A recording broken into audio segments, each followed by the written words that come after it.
Hi, I'm John Davison, the future investor of Startuplandia LLC and the lead maker at the Handsome Kid Unicorn Hunting School. In this installment of my kooky videos, I'm going to go ahead and show you how to build a basic web app using Ruby Sinatra. Let's jump in. Here we are at startuplandia.io/learn-to-code, and if you click this link, it'll open up another tab. Let's grab that code and clone it into our local repository.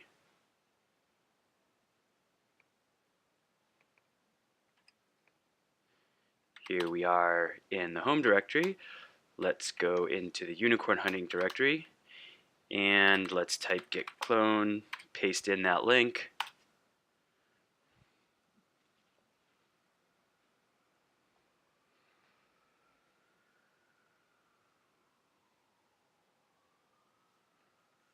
Let's look at what we've got.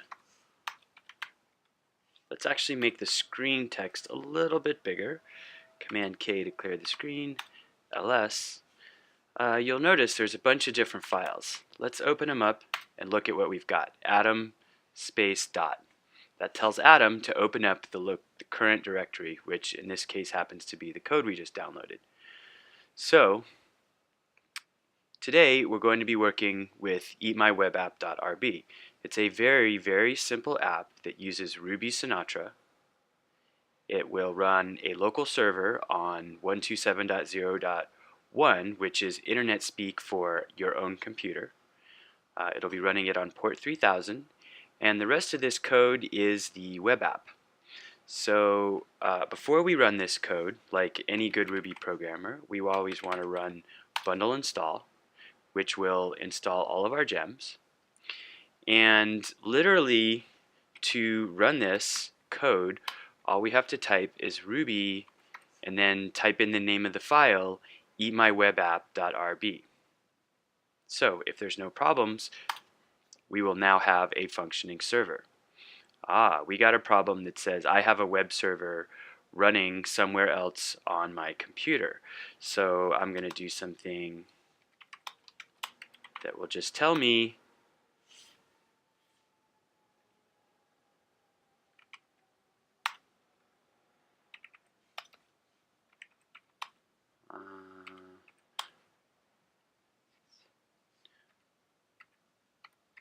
hopefully this will kill that other web server off. Let's try this again. No. Literally, to run our web server, all we need to type is the Ruby command, and then we're going to pass Ruby an argument, which happens to be the name of our file, in this case, eatmywebapp. Push enter, and hopefully you'll get some feedback from your terminal that looks just like this. And basically, the feedback means we have a WebRIC process that is running and listening to port 3000.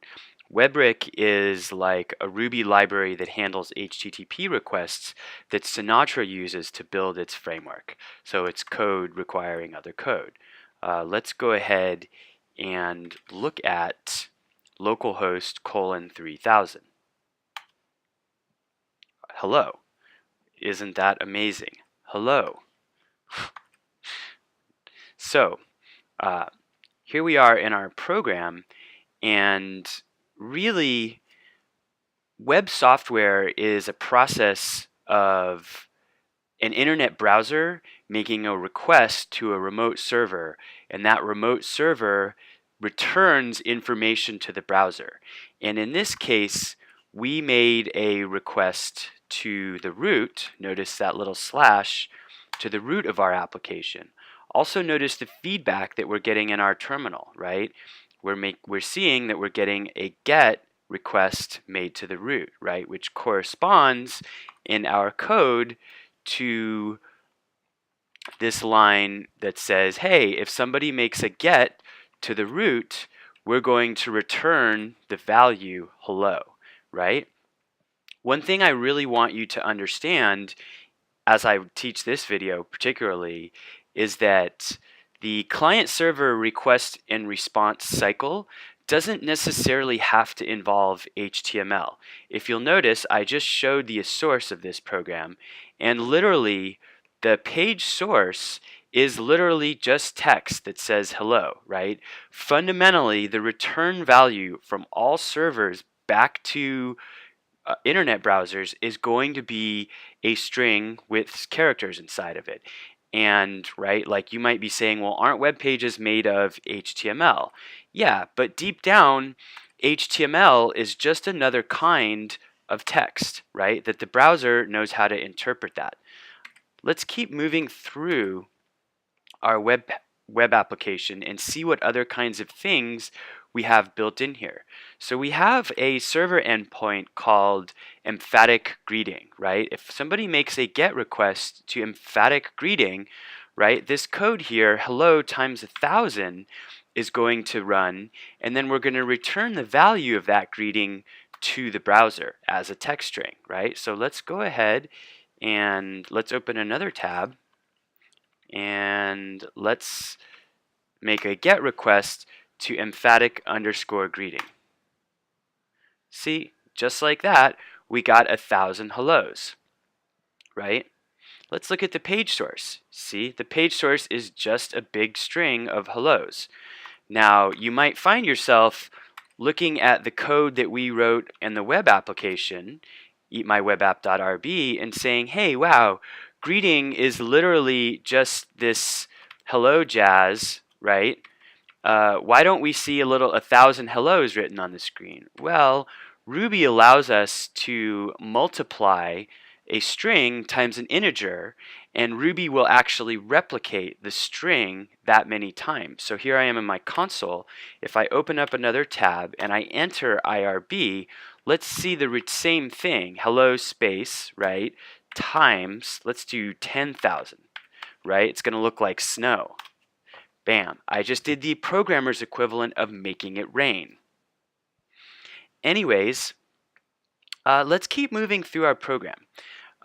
So notice we have now another server endpoint that is emphatic greeting .html, right? Sometimes when you're buying things on the internet, you'll see that you visit like .php or .xml or .something, and those dots sometimes mean something, and sometimes they don't mean anything, because ultimately a web server has to interpret what it's being requested. And in this case, .html is really just an extra thing that our server is used to differentiate a request to emphatic greeting, emphatic underscore greeting, or emphatic underscore greeting .html.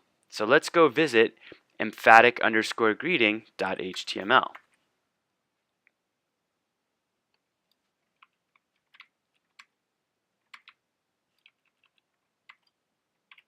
Emphatic underscore greeting .html.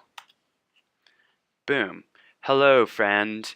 It looks even more dissociated, right? Kind of strange.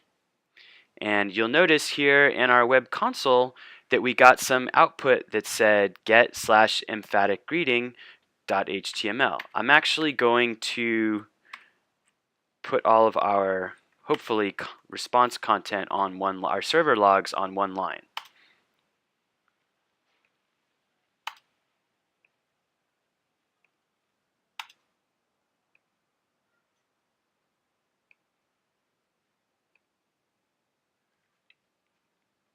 Now I don't even see the content. That's interesting. So we are going to stop the server, Control C, and we're just going to run it again, just because I want to see the console feedback. It's very important to begin to learn to read that feedback. And it would seem as though, there we go, /emphatic greeting, right? Perfect. Okay, let's go back to our web app. Get dynamic underscore greeting /greeting /content.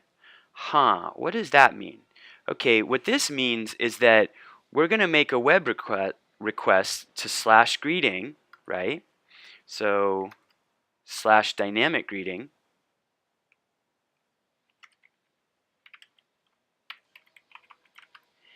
And then we have another slash, but this slash greeting and this colon greeting and colon count part are actually dynamic and they can change. And we've defined them as greeting and count because they're basically input arguments to the code that's going to get run right here that I'm highlighting, right? The greeting is going to come out of the URL line, and the count is also going to come out of the URL line. So let's go ahead and make the greeting waffle, right? And we want to be greeted 100 times, right? Wow, look at that, 100 waffles. And if you'll notice, we got some feedback in our web console that said, hey, somebody just made a GET request to dynamic underscore greeting slash waffles slash 100, right? See where this is going? And oh, interestingly enough, we actually returned some kind of HTML to the browser. Let's go look and see what that looks like. Look, HTML that has a bunch of H3s that ironically are broken because there's no closing H3 tag. Let's go in and fix that. Save that. Then let's restart our web server so that those changes can get picked up. Boom. And now let's restart.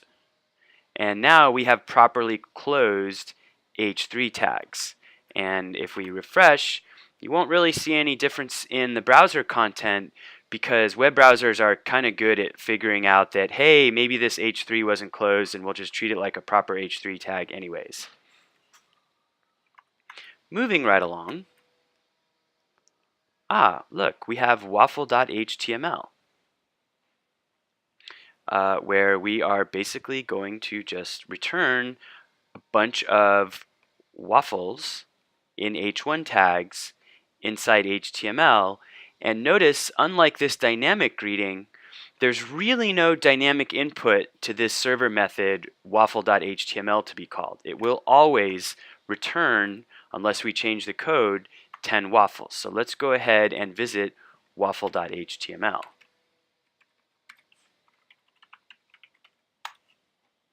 And if you'll notice here in the console, we see that a GET request was made to /waffle.html. Moving right along. What about waffle underscore count? Let's see what that gives us. Waffle underscore count.html. Look, a GET request was made to waffle underscore count.html, and here we see this 0, 1, 2, 3, 4, 9 characters, right, integers. And basically, what we're seeing is an h1 tag that has the number n interpolated into a string. We're basically just saying 10 times do something, right? We could also change this to be something like waffle count, and we could add maybe, let's add count, and let's get rid of the HTML part because in fact it's not entirely necessary. And let's call this params count, and we're going to say we want to send that to become an integer because actually values in the params object are generally strings, and in Ruby I can't call times on a string, so let's just go visit waffle count and then pass it the value, the number of counts we want to work with. So let's try maybe 100. Hopefully this works. Oh, look, Sinatra doesn't know this, did he? Waffle count /100. Get waffle count, so on and so forth. Interesting. We don't know why that's happening. I would have expected that to work. /waffle underscore count /100. Let's reset our web server again, but I believe we did that.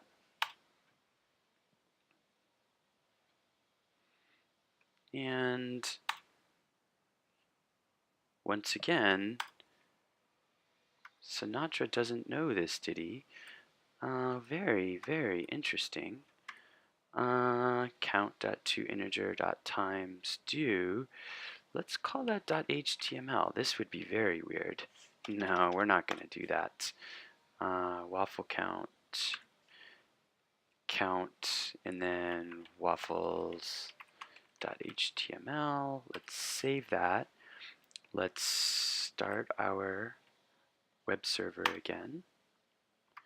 And let's go visit waffle count /100 waffles.html. Okay, that's quite interesting. Sinatra didn't inherently like how we defined our input parameters, but this is working. So /waffle count /waffles.html, and here you can see that we have now run our program, but instead of using the hard-coded number 10, we're grabbing the value 100 out of the input parameters that we have gotten from the fact that we inserted a 100 where we defined a possible dynamic variable. So if we change this number to 50, right now we get 0 to 49, which is Ruby speak for 50. Okay, so here's an interesting idea. This next method that we have in our web app is post. Have you ever heard of a post request? Post request is what happens every time a form gets submitted to a web server. And we don't necessarily have a form to submit, but luckily, open a new tab and let's actually open the code that we downloaded, which I downloaded the code to my home directory, and then I put it in unicorn hunting and fundamentals of web programming, and you'll notice there's a directory called HTML. Let's make this a little bit bigger so that we can read it. And lo and behold, order form underscore post.html. Let's just drag that file into our browser. Oh, interesting. Look, what is this? Let's look at the source. So we have a very basic HTML page, head, title, style, body, H1, H3, and look, we have a form, right? The interesting thing to notice here is that this form is going to post to localhost ::3000 /order. It's going to do a post request, right? And if I remember correctly, we are running our server on port 3000. So actually, let's go in and edit our form, right? If we go into our web editor and we open the HTML directory, let's edit order form post.html, and let's change that to port 3000. Let's save that, and then let's refresh. Okay, so we refreshed, and now we're going to be submitting to localhost 3000. Let's refresh this page as well. And now, when I click submit order, I expect, instead of a GET request, I expect to see a POST request made to our server, right? And so I want to eat, what kind of tasty food do I want? I want a cruffin and pour over coffee because I swear I'm not a hipster. Boom. Look at that. So just as I imagined, a post request was made to /order, and here we have some text that was returned from our server. Let's go in and look at how that might have actually worked. Here we are in Eat My Web App, and we posted to /order. Basically, we're grabbing the order information from the params being this variable that Sinatra gives us and is absolutely a necessary object to work with in all web frameworks, right? Flask, Ruby on Rails, Sinatra, Node, you are always going to have a params object that you can get information from. It's where all the information flowing back and forth from the browser lives, right? And so basically what we're doing is we have defined this variable that is equal to whatever the information inside the form was. We're interpolating that information into a string, and then we're sending that string back to the browser as properly formed HTML. Right? Here we are, yum yum. Here's your cruffin and pour over coffee. Wow. Let's go back and refresh, and let's just do this one more time. And I want to have fries and bacon and submit order. Boom, yum yum. Here's your fries and bacon, right? So get, post, put, and delete. We've seen get and post. Let's keep going. You'll notice now in Eat My Web App that there's a put /order underscore update, right? Let's go back into our HTML code, and let's look at order form underscore put.html. Let's drag this guy into the browser, and let's inspect it to see if we have any of those same server errors, right? So this one's also running on 3001. So let's go ahead and open this, and let's go ahead and change that to 3000, save that, refresh in your browser. Okay, we're good to go. Let's refresh again in our browser.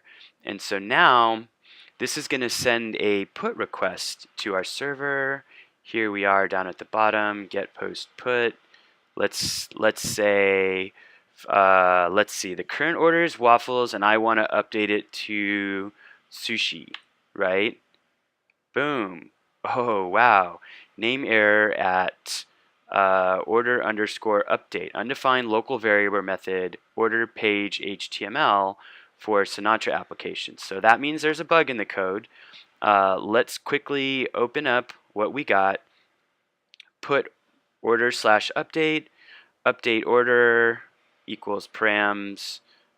So interesting. I think update page message. Look, so the variable order page HTML doesn't exist, and Sinatra is complaining about that. So order page underscore HTML, right? What we do have is update page HTML. So let's go ahead and fix that just by pasting it, and let's save that, and then let's restart our server.